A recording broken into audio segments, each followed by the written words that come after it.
And so there's one comment right here. Actually, it's a bit old. Sorry, I told you I lost my voice. And then he's asking, his wife just got in his country and she's already homesick. Now that is not uncommon, especially if she's not doing anything and she doesn't have a goal. Uh, I have to be honest with you, I have been like homesick. Like, I'm always homesick. Home is different. But for women, I think what matters to us is having a social life. It can be like a friend or something to get us busy. So we are the type of people who wants to have someone to talk to make friends and so on. And I know she's getting really lonely, so I'm really sorry to hear that. I'm not saying you can't do anything about this. Of course there is, but let me tell you that usually it would take like 2 years to get over homesickness. Even my aunt in London said, "Oh, after 2 years you'll get over it," and I did, I guess maybe. But every now and then I want to go home. Good food. But I think this year I made good friends and I met a lot of wonderful people, and that made my stay a bit more bearable. And I'm really busy. And another thing is I learned the culture. So what are my tips? Actually, I have another video before that deals with this, but this is my updated successful one. So one of my tip is, number one, get her Netflix. I'm not advertising Netflix. Netflix is a good source to watch videos and so on, and to keep her busy somehow. It's not really important, but there's a lot of Filipino, movies or something like right there. Number two, let her be in contact with her family often, but not as much as, like when they just send her negativity. Because the rule of the thumb here is that some Filipino families, when they send a message to their families back home, they would say, "Oh, I miss you," and so on. And then sometimes they would even make them, like envy, or like make them feel bad, or make them miss it so much. So it's very crucial that your wife would not circulate his life with her family. Of course, they're important in a sense, but they're not with you there. And then number three, if possible, make her socialize in your city. I don't know where you live exactly, but for example, you guys can look for a Filipino restaurant. There are a lot of Filipinos. A church. There are a lot of Filipinos in the church. They're always in the church for some reason. And I don't see them because I don't go to church because I work on Sundays. And it's very important to socialize. And you can take her to a Filipino festival, or like the Philippine Embassy. Sometimes they have programs for Filipinos. For instance, here in Japan, we get seminars and so on, and we can meet other Filipinos, and let her buy Filipino food. Actually, I don't really miss my country in as much as I would like to, but I really miss the food because I know that my family, they're also busy, and once I get home, I'm not their life anymore. Do you get it? Like they have their job, and so do my friends. If they would make some time for me, I'm very thankful for that. But at the same time, you know, the world revolves with or without you. It's just like that. And then another thing that you could do is make her study something. I don't know if she likes studying, but it could be anything like baking, anything that you think would be fun. Number five, let her understand your culture. You know what? I'm saying this because it's what I had.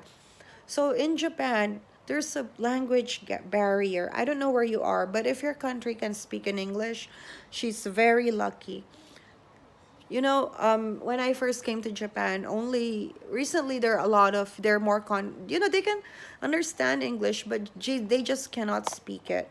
So, but recently they are more confident, and I want to say that I contributed to that. Just kidding. Anyway, they're more confident, and it's easier to get along. At the same time, more and more blogs and websites are talking about uh, Japan. And it's easier for us foreigners to understand the history. And then when you go to, for example, like a temple, you would use the QR code, and then English history, the story of that building pops up. So it's easier for me to understand. So when I started learning the culture, I started taking it in as well. And once you learn a culture, you would know how to adapt and belong. So it's very important that you let her integrate in your culture, let her share our culture, and if possible, take her to places maybe every week. Go somewhere, go for a movie, shop for small things. I have a hobby where I always go to 3 coins. 3 coins means 300 yen. So three, like a dollar store, but it's $3. And then 100 yen. You have that in another country, right? Daiso. And or I would go to Korean town where I would buy some face masks which I haven't used yet, and I got too much. And then I would go anywhere just to learn a culture, and eventually I would enjoy. I would know where I want to go next time, what I want to do next time, and so on. And eventually she can do that. So I hope that could help her as well. And then another thing that you could do is, if you can, if possible, send her home for, not send her home, that's really bad. Just let her go home for special occasions. You guys can prepare for it. For example, one Christmas for every 2 years, so that she has something to anticipate about and to prepare. For example, if she has a little money, she can buy small things for her family little by little, and you can have a box for that. So, just to have something to keep her mind on. And last but not the least, if possible, let her work. I know that in United States, I'm not sure how many years do you have to wait before you could work. So, but if she could work, even just, like a nanny, babysitting, or, like easy jobs, just to get her mind off it and have a sense of independence, even a little bit, and money to buy what she wants or what she wants for her family, it really helps a lot, I suppose.